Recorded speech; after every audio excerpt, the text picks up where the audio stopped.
Russia, and a bit more Russia. Such has been the barrage of international news since Putin's hordes invaded Ukraine in February 2022. The Ukrainian war has garnered virtually all media and political attention internationally, and understandably so. You could say that it stands to reason that the war in Ukraine has overshadowed everything else, including other tragic events as well. For example, do you remember these images from 2021? Indeed. August 2021, with the withdrawal of the last US troops, Afghanistan fell back into the hands of Islamic fundamentalism. Afghanistan fell back under the thumb of the Taliban. I don't know what many of you are going to say, but hang on Josh, didn't you already tell us this story? Well yes, it's true. In 2021, here on VisualPolitik, we published a trilogy telling you why the Taliban was so successful and what their comeback could mean. If you didn't see those 3 videos, look in the description. After almost 2 years of Taliban government, we wanted to make a new video to tell you how the new government is doing and what exactly the return to power of the Taliban has meant for the country. Although I think that with news headlines like this, you can already guess where we're going. Afghan children starving to death as hunger rapidly spreading. Hunger, poverty continue to stalk desperate Afghans. A lack of funding batter Afghanistan's troubled economy, leading to increased poverty. Indeed, Afghanistan is going through one of its worst crises of all time. And humanitarian aid, well, it simply does not arrive like it did before the Taliban. But not only that, the destruction of practically all individual freedoms, having turned this country back into a haven for radical groups, and their particular way of governing, despotic and anachronistic, is making Afghanistan a leading contender for becoming the worst country in the world. But VisualPolitik viewers, how did the Taliban get to this point? How exactly are they ruling Afghanistan? Is the government as disastrous as many say it is? Or are they learning to run the country? Who is trying to win favor with the Taliban today? Well, in this video, we're going to answer all these questions. And I can already tell you that many of the answers are sure to surprise you. Or maybe not. Anyway, let's get started. Taliban 1.0. I'm certain many, if not most of you, think that the Taliban are nothing more than a bunch of power-hungry loonies. And in a way that might be so, but do you know where they came from? Does the word mujahideen mean anything to you? Well, the Taliban started out as mujahideen, that is, strictly speaking, Islamic fighters practicing jihad. Typically, however, when we hear about mujahideen, the vast majority automatically think of those US-backed Afghans who fought against the Soviet Union when it invaded Afghanistan in 1979. As might be expected, after the Soviet withdrawal, the mujahideen started a kind of civil war between 1992 and 1996. Out of that conflict were born the Taliban, who, by the way, won the war. And so the first Taliban government was born in 1996. This first Taliban government has been considered one of the most brutal in recent history. Human rights were constantly disregarded. Public executions on soccer fields, the stoning of women for adultery, and inhumane punishments for simply showing any part of the female body. Not surprisingly, any individual rights or freedoms for women were wiped off the map. They were deprived of access to education, of having a job, and even of being able to move around unless it was with a man in their circle. A total hell. It was a regime so brutal that it was recognized by only 3 countries in the world: Pakistan, Saudi Arabia, and the United Arab Emirates. The regime ended up falling 5 years after taking power. As it turns out, it did not fall due to any internal social uprising, but because of Uncle Sam's intervention. As you all know, after the 9/11 attacks, the United States targeted the Taliban for having made Afghanistan a safe space for terrorist groups, such as bin Laden's Al-Qaeda. Washington demanded the surrender of the Al-Qaeda leaders, and when the Taliban refused, in October of that same year, US troops invaded the country. The first Taliban government was history. Nevertheless, as the saying goes, bad pennies have a way of showing up. And that is exactly what happened with the Taliban. Despite the overwhelming control of the United States during the initial years, in 2005, the Taliban began to regroup. And in 2006, they started to develop operations of a certain magnitude against the US troops. Thereafter, with the support of the Pakistani government, the presence and influence of the Taliban gradually spread throughout most of the country. What's more, thanks to the high revenues derived from the opium trade, the Taliban managed to become the best financed, armed, and organized insurgency group. The perfect insurgency. and a nightmare for Washington. Stiff Taliban resistance and little progress by either the government or the Afghan military itself led then President Donald Trump to make a decision that made international headlines in 2020. Check it out. Afghan conflict, US and Taliban sign deal to end 18-year war. Indeed, without the involvement of the Afghan government, Trump struck a deal with the Taliban. He promised to withdraw all US troops by the summer of 2021. In return, the Taliban were to commit that Afghanistan would not become a nest of international terrorist groups that could threaten the United States and its allies. The second Taliban government in Afghanistan was already underway, and so that's exactly what happened in 2021. Much more quickly than anyone would have predicted. After the departure of the US troops, the Afghan army virtually fell apart, and the Taliban retook Kabul. Since then, the country has disappeared from the mainstream media. But what has actually been happening since then? And what does the new Afghanistan of the Taliban look like? Well, let's take a look. Taliban updated version. Let's be honest, anyone with a little common sense knew that the Taliban were going to follow a more or less similar course to that of their first government. It is true that this time, they have tried to show themselves as somewhat more moderate, but the data is the data. And the reality is that with this Taliban, Afghanistan has once again become a hell on earth, although for some more than others. Afghanistan, Taliban ban women from universities amid condemnation. Taliban prohibit Afghan women from working with the United Nations. Exactly, dear VisualPolitik community. The Taliban have done just what we all expected. They have once again taken away practically all women's rights and freedoms with the stroke of a pen. Women cannot study in universities, nor can teenage girls attend high schools, nor can they work in NGOs or United Nations agencies. And not only that, in the companies in which they are allowed to work, which are becoming fewer and fewer, they can only do so if they are completely separated from men. And naturally, if they do not comply with the strict dress code, they can expect the worst. All of this courtesy of the re-established Ministry for the Propagation of Virtue and the Prevention of Vice, which is what the Taliban have put in place of the Ministry of Women's Affairs that had been in place until they came along. And that's not the end of it. Along with the women, the Tajiks, who are the most critical voices against the Taliban and the second largest ethnic group in the country after the Pashtuns, the group to which, by the way, most of the Taliban belong, are also being harshly repressed. Raids, forced searches, arbitrary arrests, beatings and disappearings, as well as extrajudicial killings, have terrorized Tajiks and virtually anyone who dares to criticize the Taliban regime. Of course, as you can imagine, freedom of expression is conspicuous by its absence. But that's not all. Remember Trump's deal with the Taliban? Yeah, the one about not turning Afghanistan back into a nest of terrorists. Well, see for yourself. Afghanistan once again terrorist safe haven as US over-the-horizon capability faces limitations. Expert. That's right, VisualPolitik viewers, groups like Al-Qaeda and the Pakistani Taliban known as the TTP now roam freely throughout the country. In fact, do you know where Al-Qaeda leader Ayman al-Zawahiri was assassinated in the summer of 2022? In the very center of Kabul, the Afghan capital.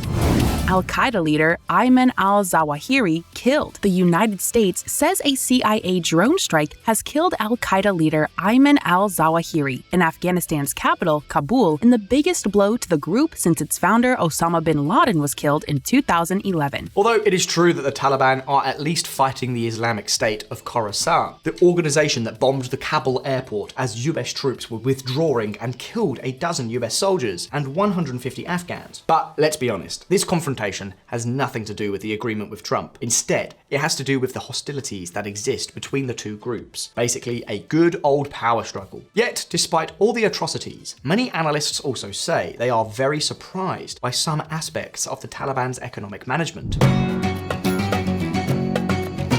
You see, after the initial economic shock, the Taliban have managed to handle and stabilize the country's economy. For example, they've managed to recover to some extent the value that the national currency, the Afghani, had before international isolation by means of a tighter control of the dollars leaving the country. What's more, according to the World Bank, corruption in customs has fallen from 62% to 8% due to the severe punishments imposed by the Sharia or Islamic law. Basically, steal and we will cut off your hand. They've also raised enough revenue to be able to pay the salaries of the country's 800,000 civil servants, including 150,000 soldiers and 200,000 policemen.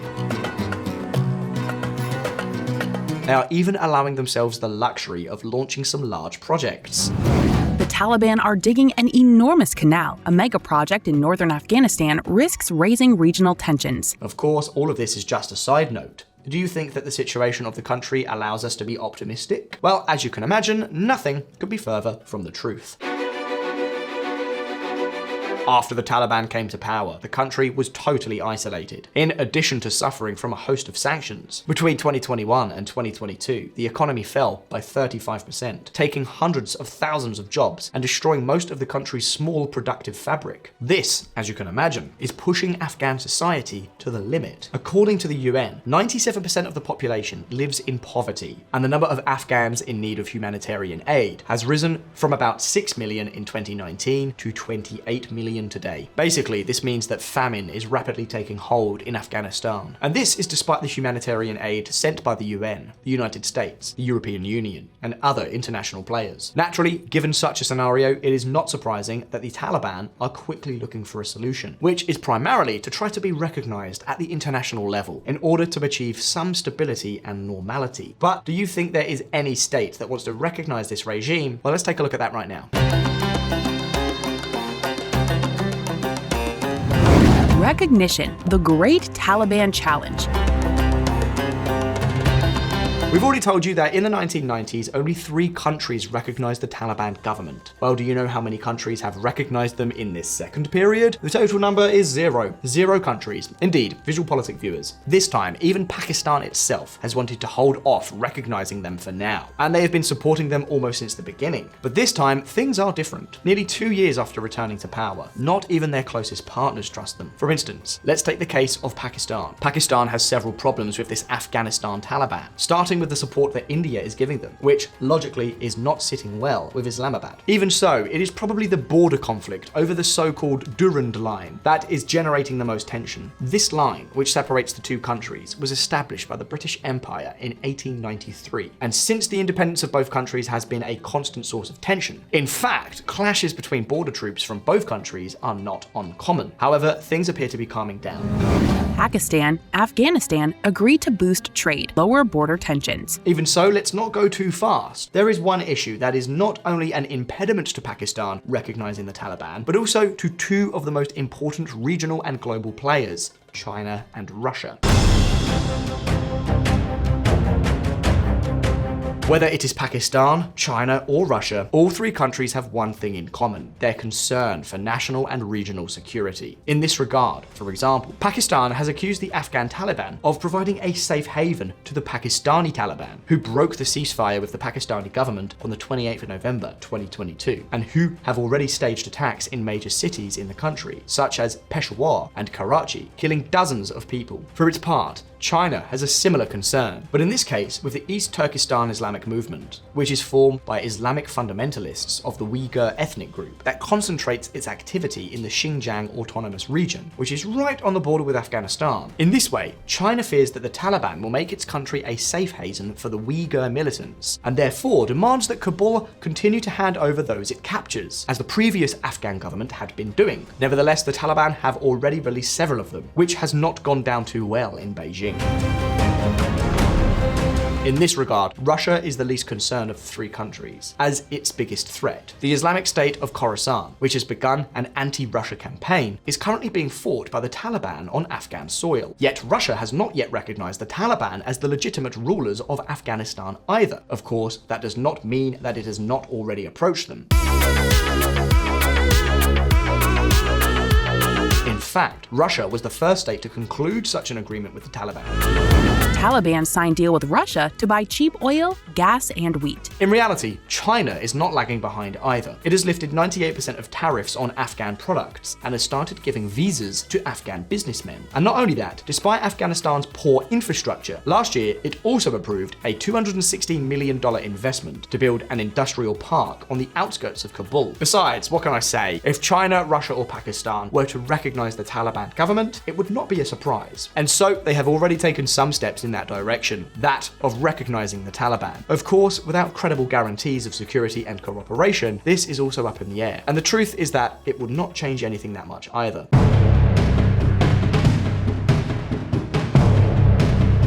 It would be a different story if the United States or the European Union were to recognize them. And believe it or not, many US analysts are already asking for it. The reason? Well, the usual one. To be able to influence, to some extent, the drift of the Taliban government and the country. The United States should diplomatically recognize Afghanistan's Taliban government. This is not easy for me to say as a former Afghan ambassador. Doing so will be perceived as a painful betrayal for many, but the alternative, allowing Afghanistan's dangerous descent into a hermit kingdom and forsaking the insight and means to influence or shape events, would mean more dire consequences for all. Javeed Ahmed, former Afghan ambassador, in a Foreign Policy article, 2023. Like this ambassador, many analysts believe that neither sanctions nor any other form of coercion is going to make the Taliban relent in their efforts to continue violating human rights, and that the best thing the United States can do at this point is to recognize this before any other country does in an attempt to make Afghanistan a less hostile place. So this is the current debate.